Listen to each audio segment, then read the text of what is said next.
that are not vaccinated at all.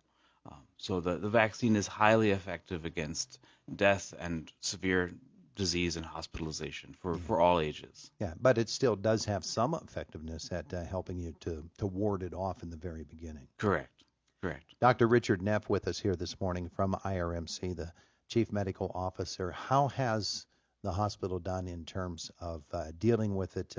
We've heard reports from other hospitals that they're overwhelmed and that they don't have the personnel or the materials to deal with COVID. How's IRMC done? IRMC has done an amazing job over the time, and now we have reduced numbers as far as patients. We're still seeing about a quarter of our hospitalized patients having COVID, whether it's sequelae or problems from COVID, or whether it is the infection itself. So we're still seeing a significant burden of it. We are, like most hospitals, dealing with problems with staffing, but our leaders are actively working on recruitment and also bringing in part-time staff to help out and giving extra incentives to staff to be able to help their colleagues out to help our community.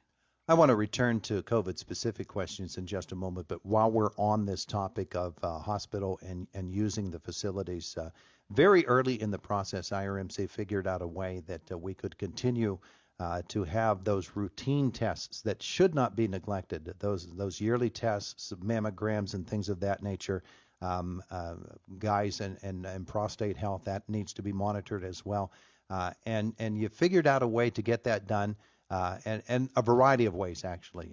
Telemetry or distance medication or doctor's visits. Help me with the term. I'm Well, stumbling on it. it's very true that Telemedicine. during the lockdowns and during the fear of COVID, the initial time of things, that people avoided the routine preventative care that they needed.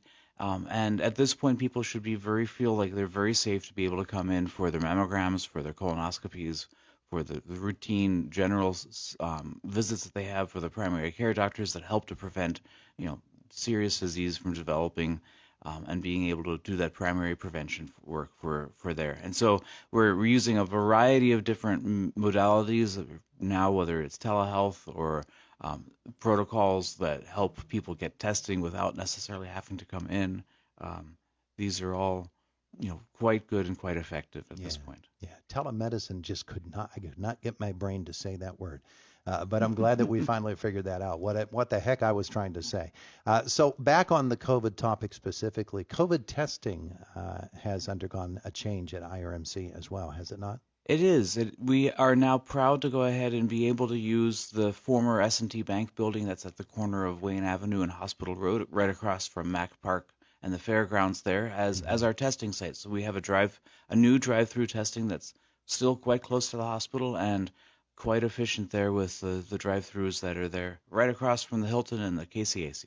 Now, for folks who want to be tested, they do still need to call first, yes? They generally during the week they need a test order from their primary care physician or from urgent care. Many of the practices in town have developed protocols whereby if you call in and you explain your symptoms, the staff can go ahead and put an order in for you. So it should be fairly easy to go ahead and get a test ordered, and then it's just going ahead and calling the IRMC to be able to schedule the time for your test. When COVID became such a thing here in America, which is coming up on 2 years now, which is amazing that it's been a 2-year thing, and we'll soon enter our third, there was really so much of a focus on developing of a vaccine. At the same time, people understood as well that there will be people who get this disease and who need to have therapeutics that are going to help them to get through it and to survive it. In that arena, in the therapeutics arena, have we made as much progress as we're hoping that needs to be made at this point? Well, yes and no. We have had some amazing success with some of the monoclonal antibodies that have been shown to be very effective early on in the disease.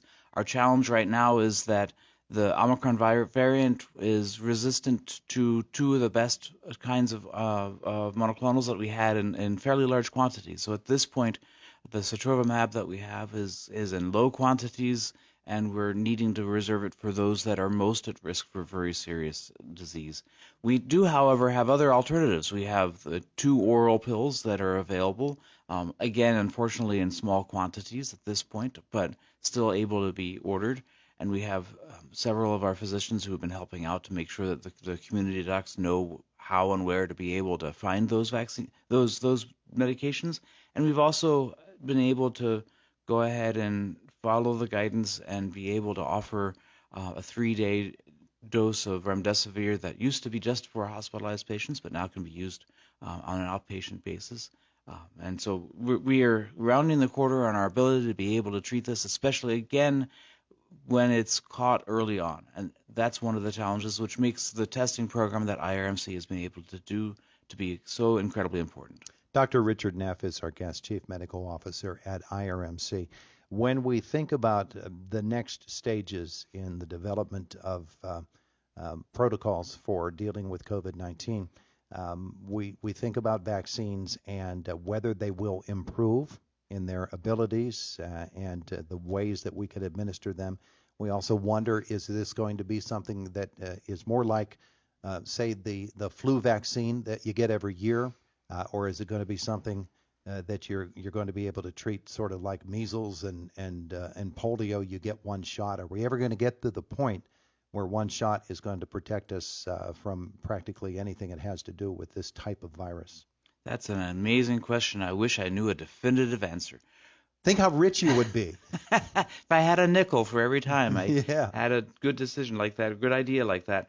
I think the reality is that it's probably going to be more like the flu vaccine in the flu cases.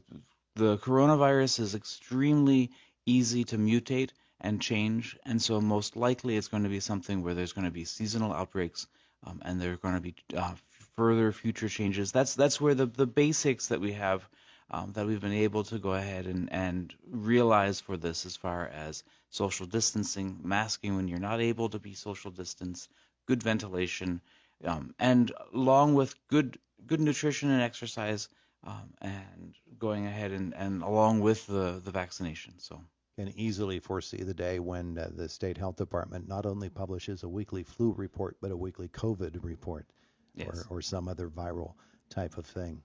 All right, so we're just about out of time in this segment. Anything that you think that folks need to know this morning that we have not covered? I think the biggest thing is the reality that in past pandemics have showed us that it's not when we're tired of the pandemic that the pandemic goes away. It goes away on its own time and in its own time frame. That's where I know we're all incredibly tired, but it's important to go ahead and remember the basic tenets of this, which is vaccination, distancing, masking when you can't, and continue to be kind with each other. He's Dr. Richard Neff. Thank you so much for coming in to visit with us. Thank you, sir. It's been a pleasure. I'm going to keep working on pronouncing telemedicine as well. It's the voice of Indiana County, WCCS 101.1 FM and AM 1160. We're 2 minutes away from